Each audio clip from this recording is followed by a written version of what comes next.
So today we'll be having a workshop on IT software. The flow will be as follows. Mr. Abhishek will be sharing a PPT with you discussing important topics. Following that, we will be having a live hands-on coding session. And at the end, we will be having one QR code displayed which you have to solve, we have to scan so as to get the attendance and the certificate. Mr. Abhishek is a own very alum of 2019 batch and currently is a lead software engineer at Tata Neu. And with his extensive background, today he will be guiding us to the IT software workshop. Thank you. Mr. Abhishek.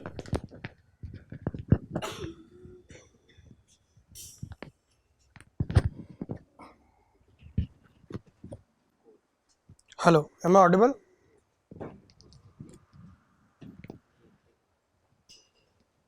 Yeah, so just like we get told here in the first year, not Mr. Abhishek, just Abhishek is fine.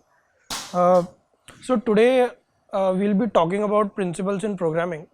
Uh, Essentially, many of you might be interested in software engineering in general, like how does it go about in real life.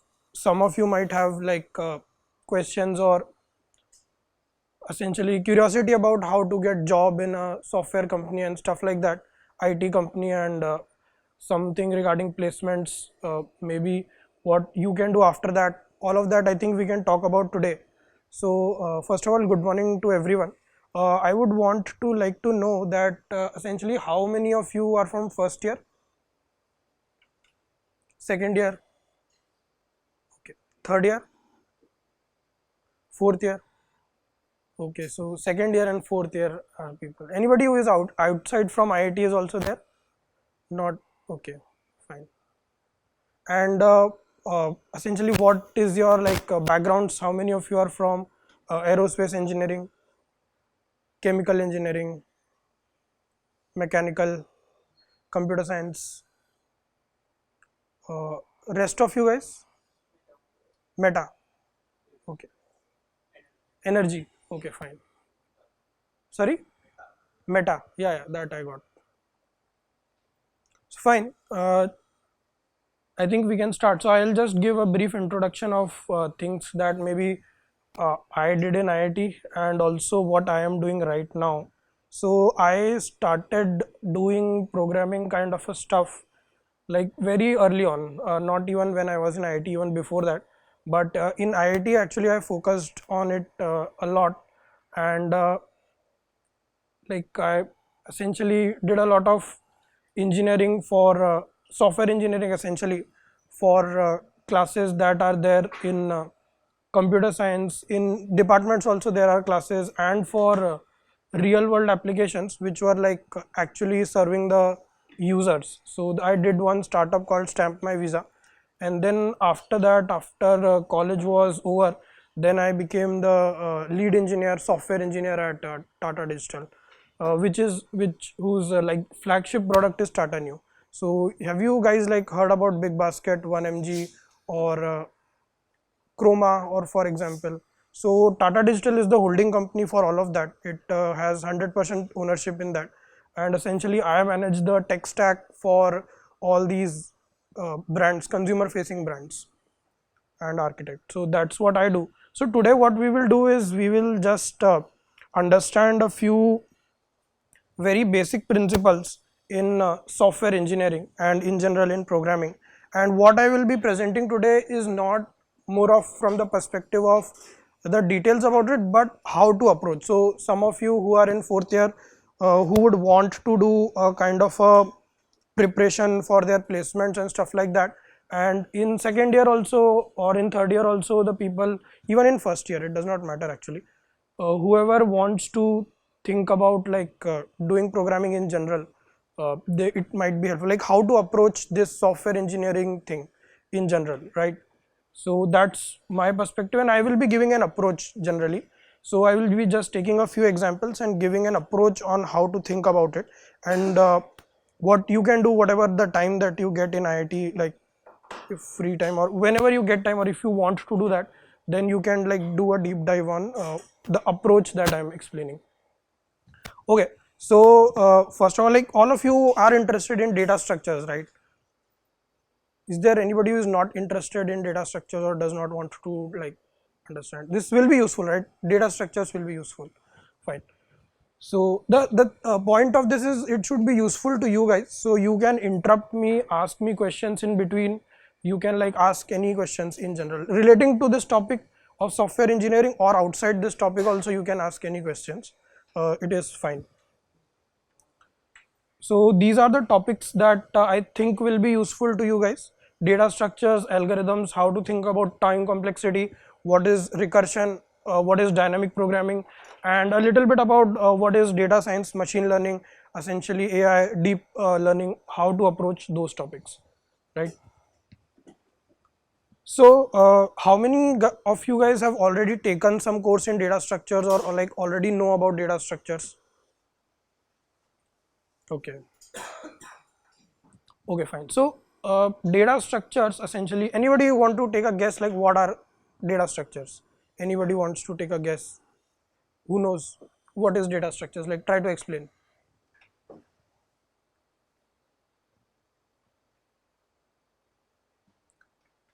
So okay, so when we do computer programming, the thing is that uh, how we remember things, how we do things is radically different from a computer, how it does things. So essentially there is one commonality between how humans do stuff and how do computers do stuff. So essentially they do stuff mostly like one after the other, and they in their mind at least have some steps how to do it. But how it happens in human mind is very very different, and how it happens in a computer is very very different. So essentially at the starting of this, when if I'm not sure if you know about it or not, but when the World War II was going on, that was the time when the first true computers came about. And essentially there was this German code called Enigma, which was solved by Alan Turing. So what happened is that they had this encryption mechanism where they would encrypt all their messages which were supposed to be in German, and they would send it across to their ships so that they could like bomb the allied forces places here and there, and do all kind of stuff which was like in favor of Germany, and which was supposed to like destroy the allied sources. Allied sources were like US, uh, United Kingdom and all of those countries. And Germany actually was winning the war because of this coded message that they used to send over the morning signal, that which places need to be bombed and all of that. And then Alan Turing came up with this programmable machine, which was like the conception of it, which is called a Turing machine. So you don't, so essentially if you think about a calculator, right, what happens in a calculator is that every time you want to do a plus, it is already encoded that what will happen in a plus operation or a multiplication operation or a division operation, or even in scientific calculator things will be like pre-fed. But the thing about programmable computer is that you can change the algorithm. So you can define your own plus operator, and then you can define what plus would do. So today on earth we do plus as like the all the things that you know, but some aliens might be doing it like in a different way. So that is the fundamental of programmable computers, that you can define your own algorithm on them. Now just before defining the algorithm, you need to understand what are data structures. So how algorithms have to work always on a structure on data. Essentially algorithms will work on whether something is true or false, 0 or 1, and then a bunch of things being true or false or 0 and 1, and then they will act upon that, and then there will be other steps to act upon that data, and so on and so forth. But essentially data is needed for running algorithms. So what Alan Turing did is he invented this programmable machine that could essentially try you guys know about permutations and combinations, like how permutations, combinations, they work. So essentially what he had to do is that he had to understand that what is the encryption methodology. So what is meant by encryption methodology? So essentially, for example, I have one encryption scheme where I encrypt the character A as, let's say, for example, M, and let's say I encode B as K, and so on and so forth. I will have a list of original letters and what is their encryption, and then I will encrypt every message with that scheme. Now to break that, what you need to do is you need to try a permutation, a combination of schemes, which out of which one will work. So the biggest mistake that the German force made is that all their messages Actually, this was computationally impossible. Even with the Turing machine, it would take like order of magnitude of like the universe time scale. Even if somebody programmed that to try all those permutations to break the code, it was impossible. But Germans made one very big mistake, that they started their messages with Hail Hitler and they ended it also with Hail Hitler. So now their computational space was significantly reduced in this problem. So essentially, using this, like the programmable computer was invented, at the core of which is algorithms. Essentially, you can implement any algorithms that you want. And what does algorithms work on? So that is data structures, essentially data, not data structure. Essentially, they work on data. And now, how do you save those data, or how do you like put that data in a computer, is data structures. So data structures, there are multiple types of data structures, as you can see. These are only like a limited list which might be interesting to you, but this list is not exhaustive. There is a huge other number of data structures also which you can read about, but essentially you can start with these data structures. So there is array, linked list, stack, queues, binary search trees, heap, hash tables. Now each of these is, so what you can do is you can think about them as the word suggests, right? I asked in the starting that what is data structures, and I myself was not able to understand it. Like, I heard this term a lot.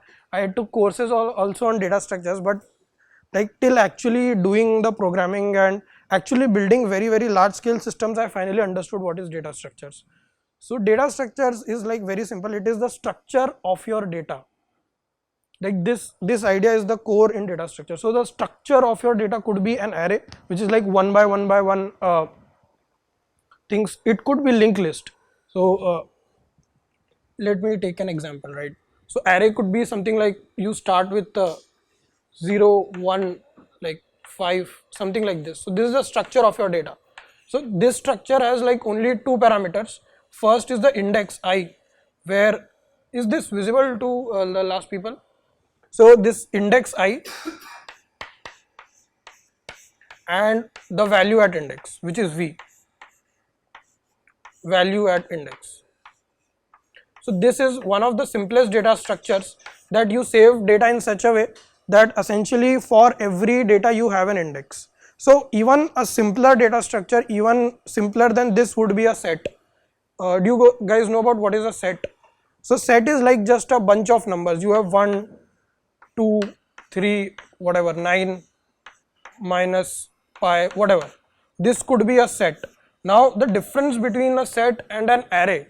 So set is like the simplest data structure, and what it contains is just a bunch of numbers, and there is no index associated with them.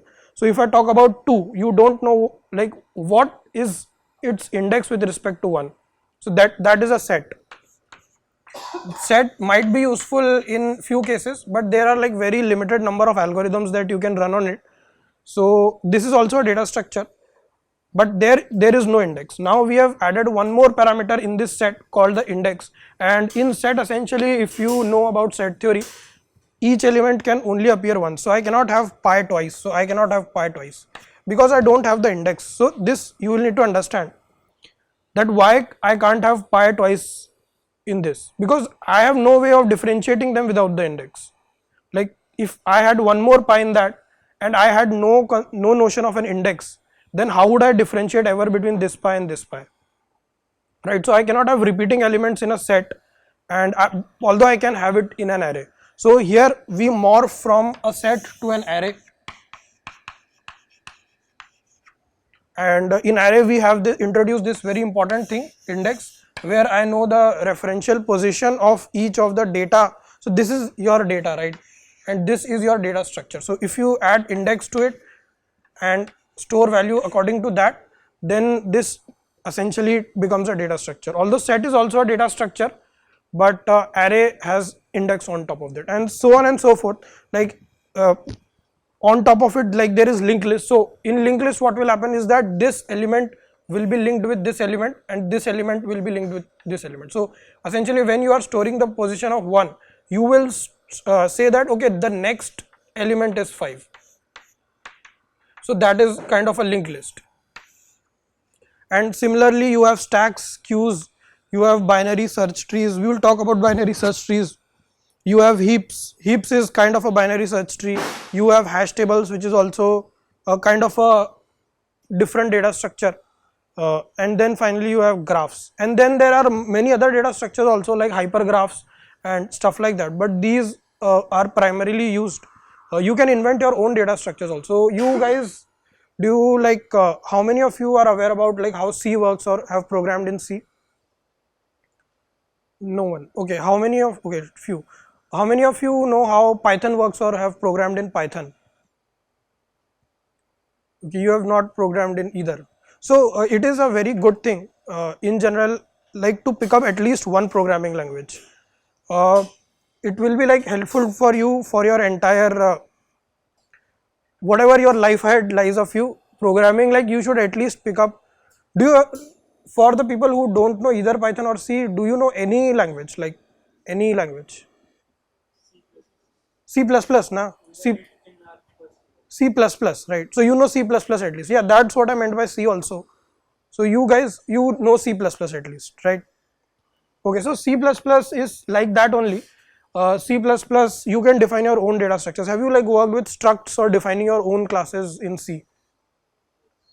So that is your definition of a data structure, and it can be a combination of these things. So essentially some, you can like, for example, I am taking a class here, I want to for example see something, that this thing only, how many people are know Python or no C. So I'll just explain you how to think about data structures and algorithms. I think this will be one of the most fundamental ways you can think about it. So for example, I wanted to solve this problem only, that how many of the people sitting here know any programming language, or what are the programming languages they know. So what I will do is, I know an algorithm that essentially I just need to do a count on the number of people, but to run an algorithm I need a data structure. So I will define a data structure. So I will define a data structure called, for example, students.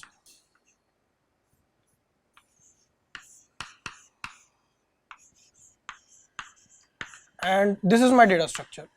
So these are all like standard data structures. Now I am defining my own data structure, and in this I will say that I have a key essentially. So I will have a key called, for example, name.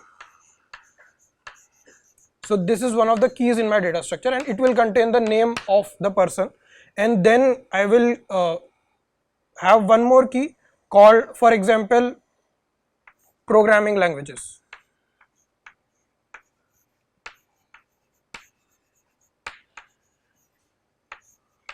So these are the programming languages known by the person. Now can anybody guess? So this, whenever I am defining a data structure, I need to define the type of my data key as well. So for example, here you can see that I have taken by default in a set numbers, and I have just taken minus pi, for example, to illustrate that we can also take irrational numbers, right? But this is not like the only thing. So in set I can also have strings, right? I can have a string like hi. In this I can also have anything like an object itself. So this data structure itself can contain one more data structure.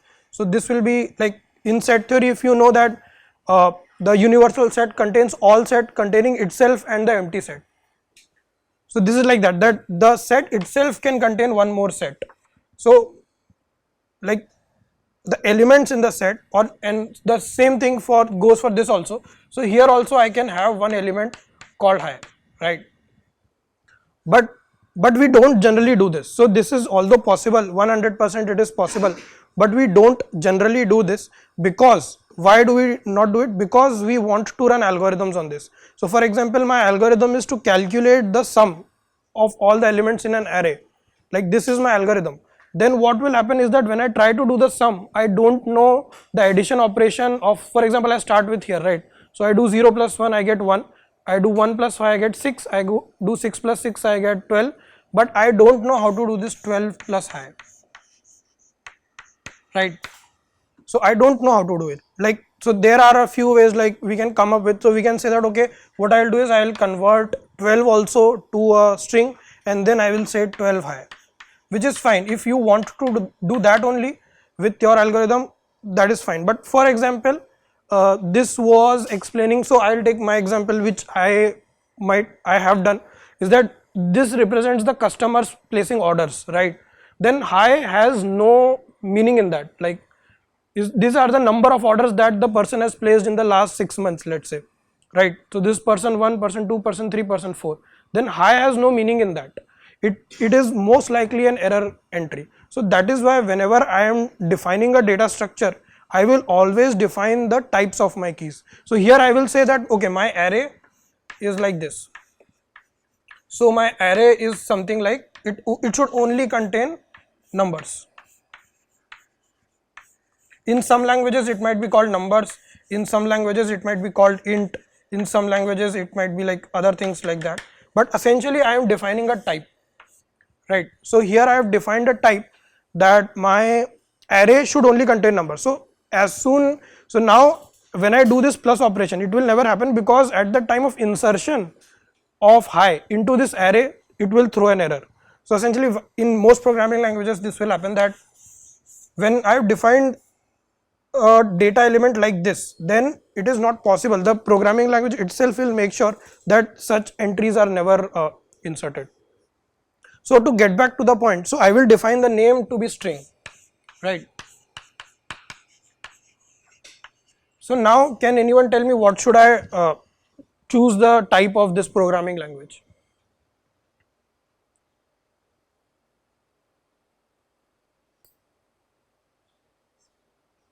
Sorry? String or character? Okay, let's say I choose string, right? Then if somebody knows more than one programming languages, then how will I save that data? So what's your name? Abhishek. Okay, my name is also Abhishek. Fine. So let's say you know more than one programming languages. Then how will you save that data? So what we want to do is we want to save this data, that what are the programming languages known by Abhishek, right? And your name we will save, that can only be one. At least in the current universe that we are living and the current society we are living, we only give one name which can reference. Sorry? Yes, correct. So what we can do is we can use an array of strings. So we can use an array of strings. So this is an array of strings. So array of strings. So this is how like we have defined the data structure. So if this is all that we want to know about like our algorithm. So if you remember, the original problem that we were trying to solve is that we were trying to calculate the number of people who know, for example, C++ here, or for example who know Python or whatever the programming language they know.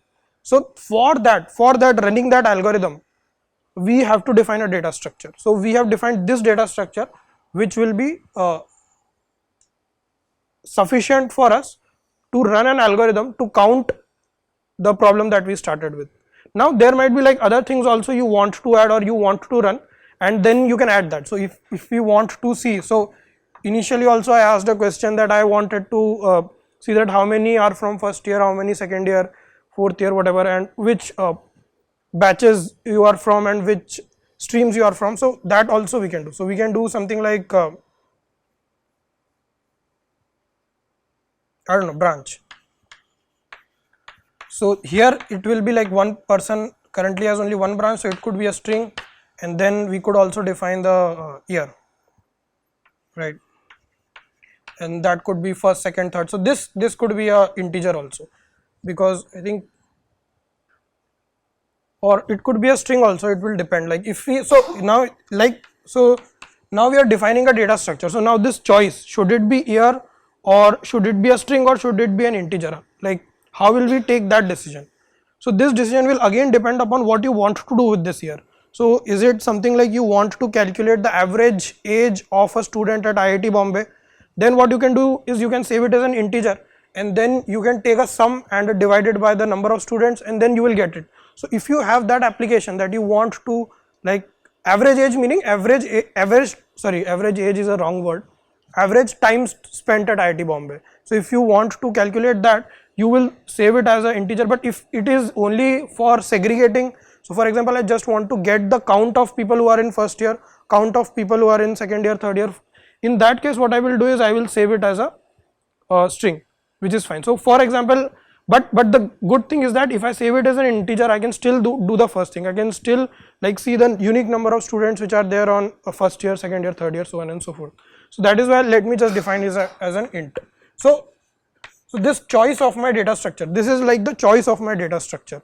So the choice of my data structure will always determine the algorithms that I can run on it. This is the foundational principle of data structures and algorithms, and this is only the thing that will get repeated in here. So if you choose your data structure to be array, there is certain number of algorithms you can run on it. If you choose it to be linked list, there is certain number of algorithms you can run on it. If you choose your data structure to be stack, there is certain number, and so on and so forth. So specifically, if you see something like a graph, so there are very interesting algorithms that you can run on a graph. So have you guys like heard about Google? What is Google? So Google is a company which is like core, it is built on this graph data structure. So the founders of Google, Larry Page and Sergey Brin, essentially what they did is if you guys I think also use the internet. So what happens in internet is you have a web page, right? Web page is uniquely determined by a URL.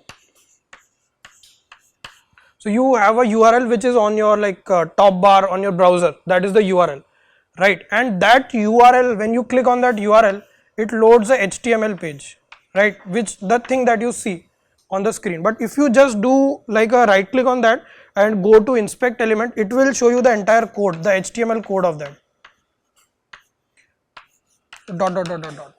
And when you see that code, you can see more links to it. So there will be more links. So let's say, let me call this URL1. Let me call it, for example, I don't know, what is the thing that runs that ASC thing, right? That ASC thing you do now. So let me call it asc.iitb.ac.in, right? This is the URL. This is the home page URL, right? Now this has an HTML which will contain more links. So it will contain links like, for example, link to your what there is link to some grades page or something like that, right? So it will contain link like asc.iitb, or let me not take example of grades. Let me take some other example. What all it contains? Sorry. Yeah, personal info. That might be good. So personal info. So this will contain, and this like this it will contain more links like about this, that, notifications, whatnot. So essentially what you can do is you can represent this entire website as a graph. So this is link 1, there will be link 2, link 3. So what you can do is you can represent this URL 1 linked to URL 2, which is the other URL on the website. And similarly URL 1 had not only URL 2 but URL 3 also. But it might be possible that URL 2 HTML page also has a link to URL 3, right? So this might also be connected. So this thing is like a graph. So this might be like, and this literally is the internet graph, which has right now more than 1 trillion nodes. So this is a very huge graph. So this is the graph data structure. Now what you can do, this is the data structure, right? How you are saving it. So you are saving on every page the URL, and you are saving on that the connected nodes. So let me just write like how I can think about a graph data structure.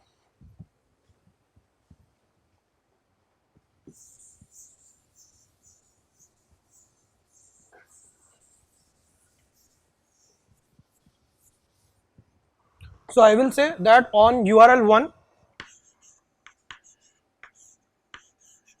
I found link to URL 2, or let me just reference, not write the entire thing. So this is again a thing in programming language, or in general in programming, is that you can abstract out. So this URL is redundant because I will be writing it again and again and again and again. So I will just reference the first URL with number 1, the second URL with 2, 3, 4, ... and then I will say that okay, URL 2 is linked to URL 9, 15, whatever, ... and then I will have information that on any URL which are all the pages which have a link to it.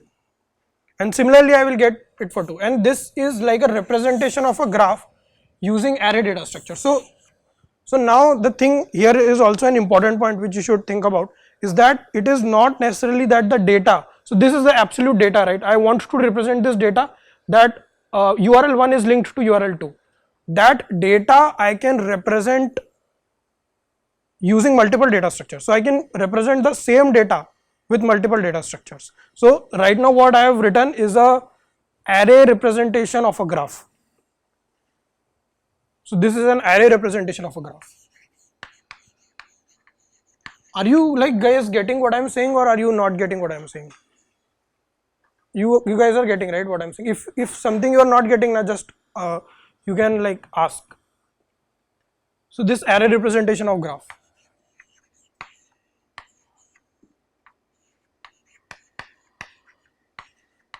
So now what you can do is, once you have this representation and once you know that which are connected to which, the entire web is this only, that which URL are referring to this, then comes a very important emergent property which is like an algorithm.